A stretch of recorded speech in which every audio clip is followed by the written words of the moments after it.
Selon la Bible, la femme est le pilier de la famille. Tel sera notre thème d'aujourd'hui. Bonjour, bonjour, je m'appelle Okta Kabanga. Et aujourd'hui, sur ce plateau FGG, je ne serai pas seule, je serai accompagnée avec la femme d'un pasteur. Une maman pasteur, une femme puissante. On l'appelle Maman Foura Talouliba. Mais je ne veux pas trop dire sur elle. Je la laisserai s'introduire elle-même. Merci beaucoup, Maman Okta. Merci de m'avoir invitée sur ces plateaux. C'est vraiment un plaisir pour moi et un honneur. Comme Maman Okta l'a dit, je m'appelle Maman Foura Talouliba. Je suis servante de l'Éternel. Je suis épouse. Je suis mariée à un merveilleux serviteur de Dieu, le pasteur Amos Kambale Talouliba de l'église Effective Life Church, Kampala. Je reçois l'appel d'encourager les jeunes femmes, de les aider, de les booster et de les propulser pour qu'ils puissent entrer dans la possession de ce que Dieu a prévu pour leur vie. Merci, maman. Maman, aujourd'hui, nous allons parler de la femme est un pilier pour la famille. Oui. Une recommandation qui est biblique. Et j'aimerais que vous essayiez d'abord nous aider à comprendre.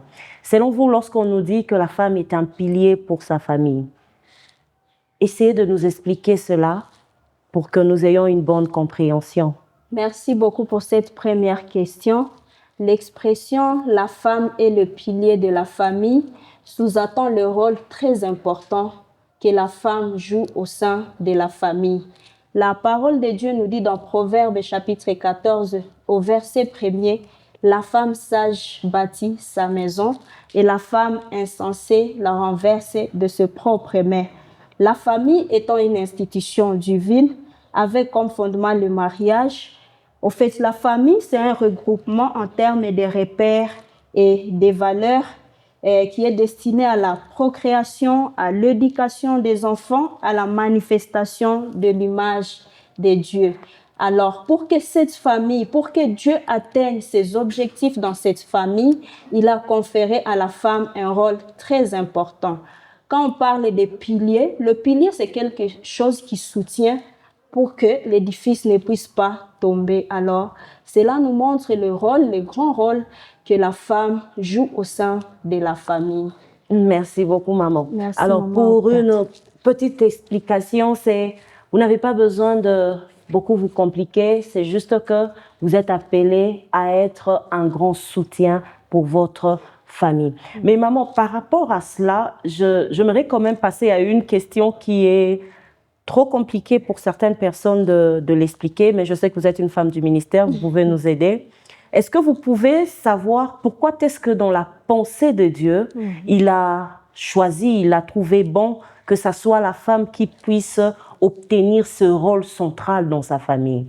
Au fait, Dieu a conféré à la femme ce grand rôle dans la famille parce qu'en créant la femme, Dieu l'a dotée de capacités extraordinaires, des capacités surnaturelles pour bien jouer ce rôle-là d'épouse au sein de la famille. Comme je l'ai dit dans Proverbe 14, le verset 1er, la femme sage bâtit sa maison. Au fait, c'est la femme qui est la bâtisseuse de la maison, en d'autres termes. La Bible n'a pas dit que l'homme sage bâtit sa maison, mais la Bible a parlé de la femme. La Bible a spécifié que la femme sage bâtit sa maison. Au fait, c'est la femme qui est la bâtisseuse de la maison. Dans une autre partie de la Bible, dans Genèse chapitre 2, le verset 18, l'Éternel Dieu a dit: il n'est pas bon que l'homme soit seul, je lui ferai une aide semblable à lui. Alors, par aide, la signification un peu plus avancée signifie secours. Le terme aide est utilisé dans l'Ancien Testament pour désigner un soutien vital et puissant.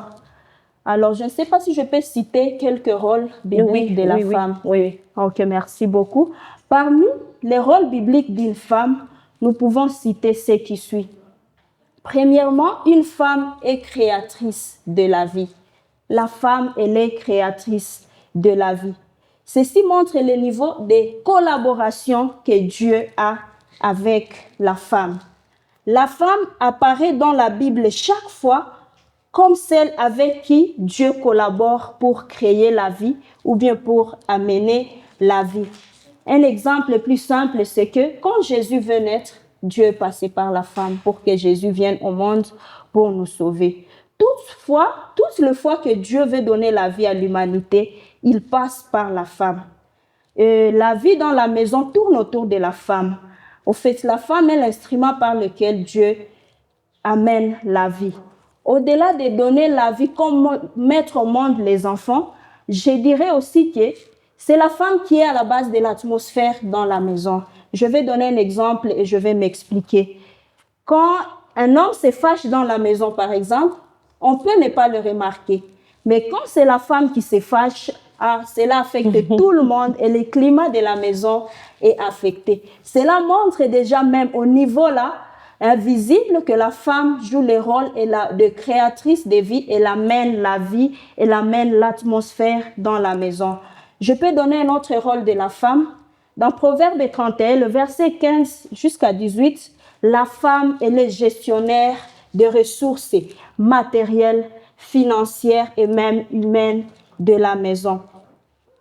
Dans le Proverbe 31, la femme a un rôle de gestionnaire, pas seulement des ressources. Elle gère même le matériel, elle gère même les hommes, les humains dans la maison. Donc, elle est chargée aussi des ressources humaines dans sa maison. Alors, à la maison, comme nous le savons tous, tout appartient à la femme. Vous allez constater avec moi que quand on est à la maison, s'il y a un enfant qui casse quelque chose, on dit « Maman va te frapper parce que tu as cassé le verre de la maman ». Cela montre que c'est la femme qui est propriétaire de la maison. Tout dans la cuisine appartient à la maman. Et quand on envoie même l'enfant dans la chambre, on dit « Va m'amener quelque chose dans ma chambre ». On ne dit pas « Va m'amener quelque chose dans la chambre de papa ». Cela montre que c'est vraiment la femme qui est gestionnaire et même du matériel et même des personnes qui sont dans la maison. Alors, l'autre rôle que la femme joue au sein de la maison, ça c'est le troisième que je vais peut-être donner, la femme joue le rôle de soignante, de ménagère et même d'éducatrice des enfants.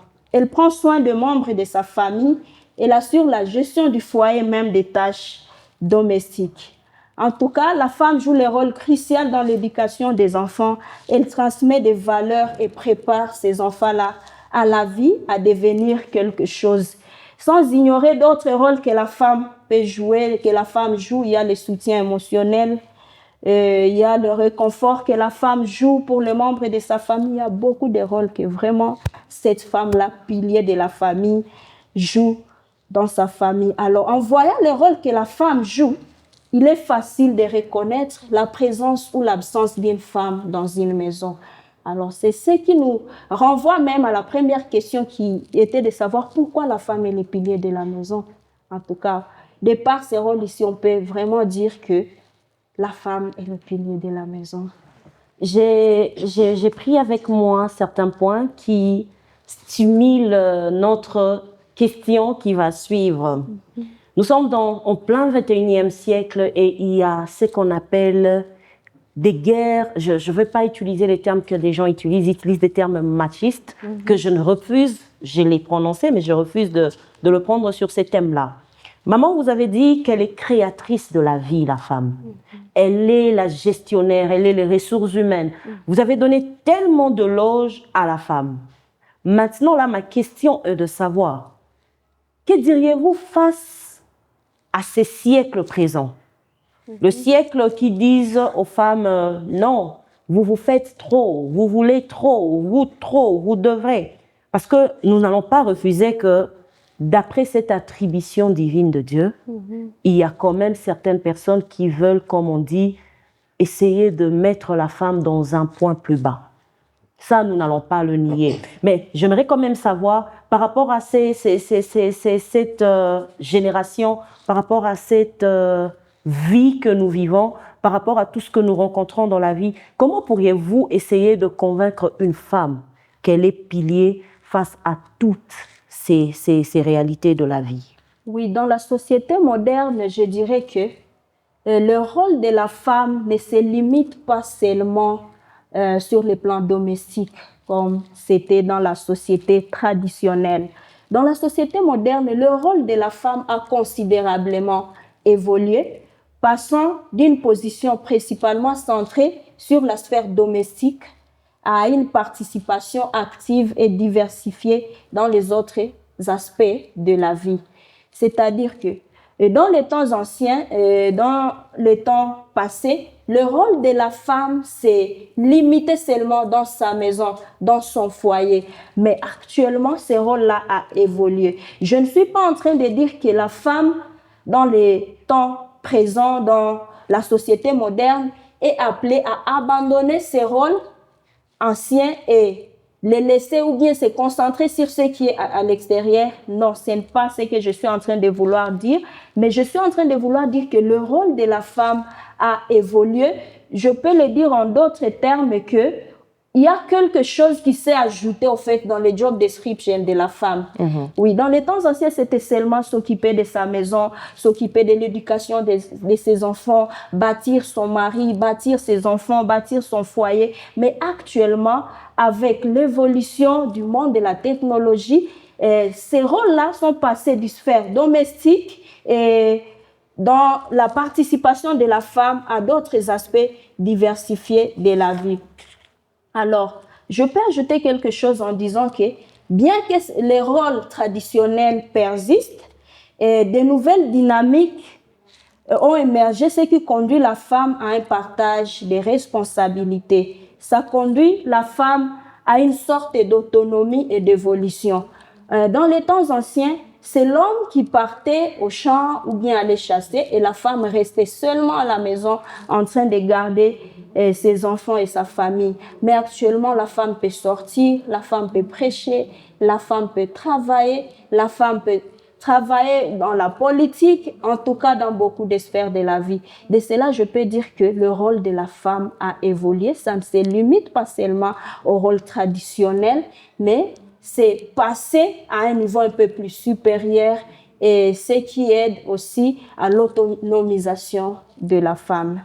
Et est-ce que nous pouvons dire, maman, que ces filles ou ces femmes n'ont pas besoin d'avoir peur face à ces réalités de la génération?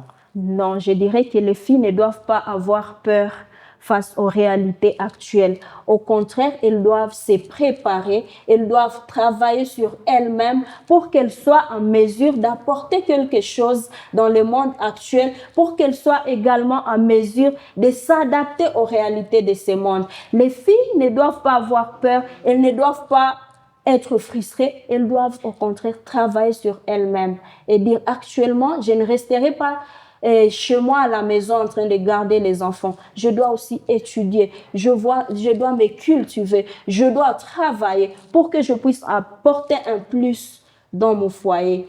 Et les hommes n'aiment pas les femmes qui restent seulement à la maison sans rien faire. Les hommes aiment les femmes bâtisseuses, les femmes qui contribuent à l'épanouissement, au développement du foyer. C'est ce que je peux dire, que ces filles ne doivent pas avoir peur, mais elles doivent travailler sur elles-mêmes pour qu'elles puissent s'adapter au rythme, aux réalités de ce siècle présent. Merci beaucoup, maman. J'aimerais ajouter à vous qui seront en train de passer par cette émission, nous suivre. Si vous êtes une femme, vous êtes une jeune fille, je vous encouragerais de vraiment aller lire le Proverbe 31.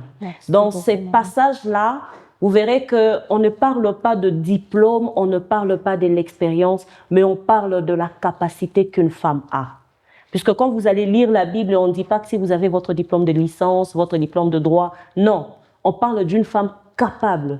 Une femme qui sait se réveiller très tôt le matin et dire que je vais au champ. Merci beaucoup, maman, que Dieu vous bénisse pour ça. Maman. Mais maman, j'ai aussi une autre question pour les femmes chrétiennes. Toutes celles qui nous suivent, il y a des femmes qui sont encore dans la recherche de la voie du Christ, mais il y a aussi des femmes qui sont ferventes dans leur ministère. Quel est ce rôle que cette femme chrétienne doit avoir dans son foyer? Merci beaucoup, Maman Octa. La Bible nous dit dans Proverbe 31, vraiment ce poème est très riche, comme vous venez de le recommander aux femmes. Je vais encore insister là-dessus, veuillez lire et méditer sur le Proverbe 31. La Bible dit dans Proverbe 31, le verset 30, « La grâce est trompeuse et la beauté est vaine. Amen. La femme qui craint l'Éternel, c'est celle qui sera louée. » Alors, ce Ce qui fait la force d'une femme chrétienne dans son foyer, c'est cette crainte-là de l'Éternel qui est là d'abord. C'est cette femme de foi qu'elle est, hein, une femme de prière, une femme qui veille sur tout ce qui se passe dans sa maison. D'ailleurs, dans Proverbe 31, quelque part, on dit aussi, elle veille sur tout ce qui se passe dans sa maison. C'est ce qui fait aussi la force de cette femme chrétienne-là au sein de son foyer. C'est-à-dire, le rôle ne se limite pas seulement à préparer la nourriture, à donner à manger, à bercer les enfants, mais elle doit être une femme qui craint l'Éternel, une femme de foi, une femme qui joue le rôle aussi d'éducatrice dans sa maison. Alors, dans son rôle d'éducatrice, la femme n'est pas seulement celle qui fait les devoirs avec les enfants. Non, c'est la femme, dans son rôle d'éducatrice, c'est celle qui transmet aussi la foi à ses enfants. J'aime un passage dans la Bible, c'est dans 2 Timothée chapitre 1er. Ça parle d'Eunice, la mère de Timothée. Au fait, c'est Eunice qui a transmis la foi à son fils Timothée, et cela a eu un impact significatif sur la vie spirituelle et dans les ministères de Timothée. La Bible dit aussi quelque part dans le Proverbe chapitre 15 au verset 20, « Un fils sage fait la joie de son père, mais un fils insensé, c'est une honte pour sa mère. » Ce passage m'a beaucoup tiqué. Pourquoi? Parce que on dit qu'un fils sage, c'est une couronne sur la tête de son père. Mais pourquoi, quand ça devient un problème, c'est donc à sa mère qu'incombe cette responsabilité? Là, j'ai découvert que quand un enfant a échoué ou bien quand un enfant ne devient pas ce qu'il devrait être normalement, la responsabilité revient à sa mère. Celle qui était censée jouer son rôle d'éducatrice, là, on se rend compte que la femme n'avait pas peut-être bien joué son rôle. Alors, cela montre aussi que la tâche d'éducatrice revient à la femme.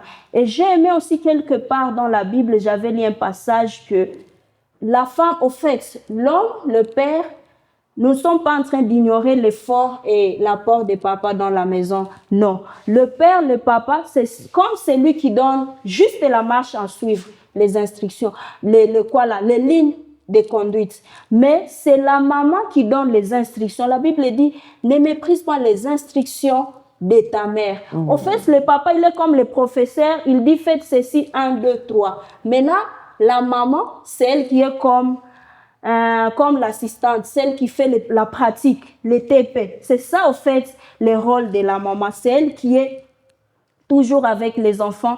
Donc, c'est elle qui passe beaucoup de temps avec les enfants. Raison pour laquelle ce rôle-là d'éducatrice revient à la maman. En bref, je peux dire que la force de la femme dans son foyer, c'est parce qu'elle craint le Seigneur, et la femme qui remet Dieu au centre de son foyer, au centre de sa famille, de son ministère. C'est la femme-là qui incarne les valeurs du royaume. C'est au fait ce qui fait la force ou bien qui donne les valeurs à cette femme-là. Pendant que vous étiez en train de parler, vous avez dit que nous ne disons pas que nous négligeons les parents. C'est là que je me suis rappelée dans un passage de la Bible qui dit « C'est lui qui trouve une femme, trouve le bonheur ». Ça veut dire que dans la marche d'un homme, seule une femme peut venir compléter certaines des choses qu'il ne pourra pas faire seule. Que Dieu vous bénisse, maman. Merci Avant que nous beaucoup, passions à notre dernière question, j'ai reçu cette question il y a, je crois, 2 semaines de cela. Il y a une femme chrétienne qui craint le Seigneur qui me faisait part d'une situation de sa vie. Elle a utilisé ces termes. Elle est une femme travailleuse, ça veut dire qu'elle part pour travailler dans un bureau. Et elle est une femme travailleuse à la maison et elle est constamment présente. Mais cette femme, elle fait face à une réalité pour laquelle des personnes qui sont autour de lui, son mari, sa famille, sa belle-famille, ne veulent pas considérer qu'elle est cette femme travailleuse, juste pour une seule raison, que le mari ne voudrait plus qu'elle puisse aller travailler dans son bureau. Je ne sais pas si elle va suivre cette émission, je ne sais pas si elle aura sa réponse, mais maman, face à cela, comment nous pouvons aider cette femme? Parce que là, elle est bloquée. Elle s'arrange à arranger sa maison, elle part au bureau, elle revient, elle fait sa cuisine. À chaque fois que son mari a besoin de lui, son mari est là. Mais elle a seulement constaté que c'est un peu comme si le mari voudrait qu'elle arrête avec le travail pour rester à 100% en plein temps à la maison. Oui, je peux conseiller, je peux dire à cette femme de rester d'abord à la maison, d'obéir d'abord à son mari. La Bible nous dit aussi que femmes, soyez soumises à vos maris. Bon, je ne sais pas les raisons qui poussent cet homme à refuser que sa femme puisse travailler. Je ne sais pas bien vraiment les raisons qui peuvent pousser à cet homme de dire à sa femme, oh voilà, reste à la maison, ne travaille pas. Ce que je peux conseiller à cette femme d'abord, c'est de rester à la maison, de rester soumise et d'obéir à son mari. Et l'autre conseil que je peux donner, en parlant des forces de la femme, on a dit qu'elle doit être une femme de prière. La Bible nous dit quelque part dans Proverbe que le cœur du roi, c'est comme un courant entre les mains de l'Éternel. Il l'incline partout où il veut. En fait, je vais demander à cette femme de se concentrer sur sa vie de prière, de prier pour le cœur de son mari. Qui sait, Dieu est capable de changer le cœur de ces maris-là et un jour, d'autoriser à sa femme d'aller travailler. Et même s'il ne l'autorisait pas d'aller travailler, que la femme reste d'abord là-bas à la maison, qu'elle reste soumise, mais aussi qu'elle travaille sur elle-même, même en restant à la maison. Ce n'est pas seulement sortir, aller à l'extérieur qui fait de nous bien, qu'on va dire qu'on travaille. Elle peut faire autre chose même en étant à la maison. La Bible nous dit toujours dans Proverbe 31, ce poème est vraiment riche, que elle travaille d'une main joyeuse. Elle cherche un champ, elle l'acquiert et elle cultive ces champs-là. Elle peut s'organiser juste au niveau local là à la maison. Il y a beaucoup de choses à faire. Elle peut apprendre des métiers et commencer à travailler à la maison. Comme chez nous ici, sur place, il n'y a pas vraiment beaucoup de bureaux, mais à la maison, on apprend des métiers. On peut faire les savons liquides, on peut faire les shampoings, on peut coudre, on peut... Au fait, il y a beaucoup de choses qu'elle peut faire d'abord à la maison, en attendant que son mari l'autorise à aller à l'extérieur pour faire d'autres professions à l'extérieur. Merci beaucoup, maman. Je crois que le message est passé et je suis toujours derrière les paroles des mamans pour dire, là, j'ouvre une parenthèse et je la referme. Maman a essayé de nous faire comprendre une chose qui est miraculeusement profonde. Aussi grand que le Seigneur nous a donné ce rôle du pilier, l'homme reste toujours le chef. Amen. Vous allez rencontrer les femmes dans cette génération qui diront, la femme, elle est pilier, je suis pilier, donc c'est moi qui dis, c'est moi. Et maman a donné une réponse qui est spirituelle. Maman, que Dieu vous bénisse. C'est tellement profond que d'abord faire ce que l'homme te dit, parce que on est pilier, mais l'homme reste toujours le chef de la famille. Amen. Nous voilà dans notre dernière question. Maman, si vous pouvez essayer de prendre la pensée de Dieu, vous essayez d'adapter la pensée de Dieu. Pourquoi ou comment vous allez essayer de nous expliquer l'importance de la femme en tant que pilier dans sa famille? Merci beaucoup pour la question, Maman Octa. Au fait, Dieu a fait de la femme pilier de la famille, ou bien Dieu a donné à la femme une place très importante dans la famille, parce qu'au fait, la femme exerce une influence significative au sein de la famille. Je vais essayer de m'expliquer. Comme on le dit souvent, je vais donner un exemple. Si tu épouses une bonne femme, elle va t'aider à monter, à évoluer, à avancer. Et dans le cas contraire, on connaît ce qui peut arriver. Je vais donner un exemple dans le cadre du ministère, parce que nous sommes tous ici dans le ministère. En fait, si tu épouses une bonne femme, même ton ministère va évoluer. Oui. Ça va t'aider à avancer même dans le ministère. Mais si tu épouses une femme qui ne comprend rien, qui ne sait rien du tout du ministère, elle va venir détruire même ton ministère et même ta vie. Au fait, c'est ça. Cela montre la place que Dieu donne dans la femme, à la femme, dans la famille et dans la vie de son mari. Je peux dire que la femme, c'est un catalyseur.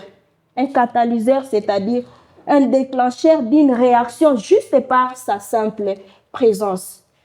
Oui, en parlant toujours du rôle de la femme, même dans les ministères, nous sommes dans les ministères, au fait, si mon mari va prêcher ou bien il va enseigner peut-être demain dimanche à l'église, si nous avons eu des difficultés à la maison la veille et même le matin, cela bouleverse le mari et même sur la chair, on peut se rendre compte que cet homme n'est pas stable dans sa vie ou bien cet homme a des problèmes.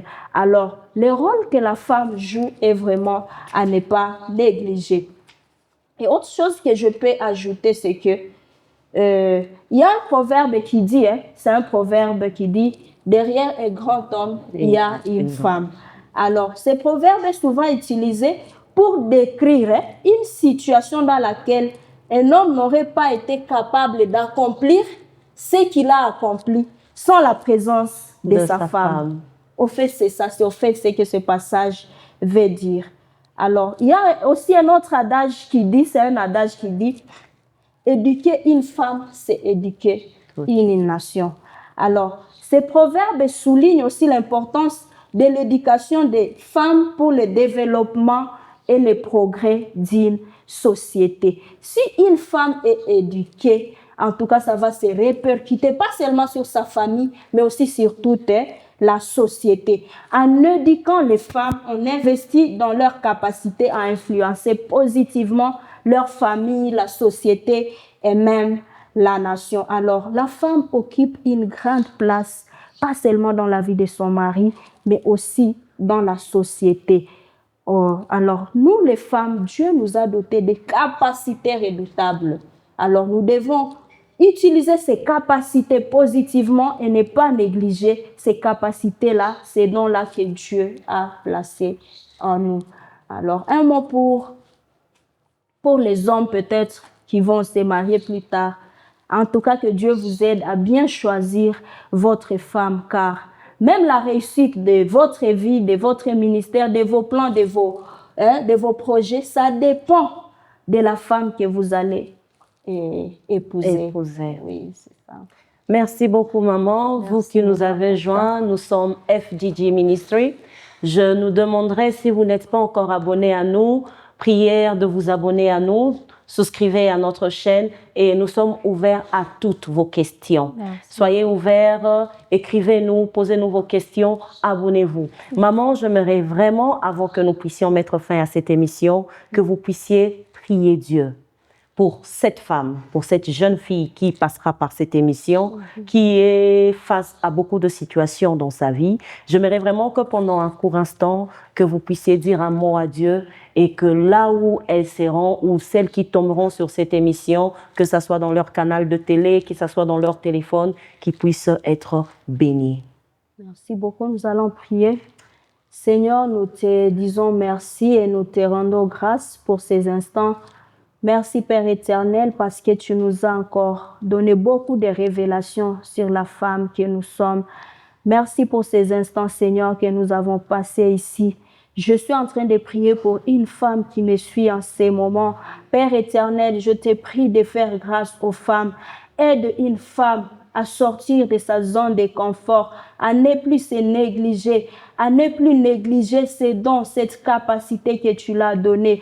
Aide cette femme, Seigneur, qui peut-être vit dans la frustration, qui n'a pas encore découvert le pourquoi de son existence, qui n'a pas encore découvert pourquoi le Seigneur l'a placé à côté de son mari, qui n'a pas encore découvert pourquoi le Seigneur l'a placé dans cette église. Seigneur, je prie maintenant pour le cœur de ces femmes qui nous suivent, qui nous écoutent.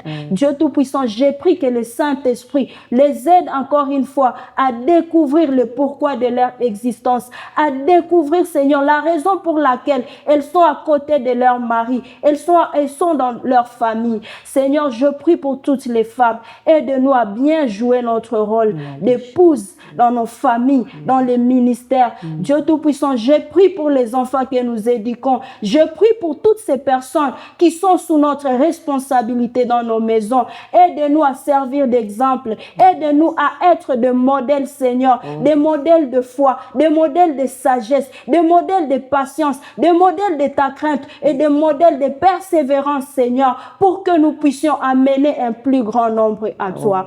Je prie, Seigneur, pour cette femme qui n'a pas encore même commencé cette marche avec toi, cette femme qui n'a pas encore donné sa vie au Seigneur. Père éternel, maintenant, je prie que le Saint-Esprit touche cette femme pour qu'elle puisse donner sa vie au Seigneur, pour qu'elle puisse commencer ce processus de marche avec le Seigneur, pour qu'elle puisse en fait découvrir le pourquoi de son existence, le pourquoi de sa venue sur cette terre. Seigneur, je te bénis parce que tu nous as donné ces grands rôles.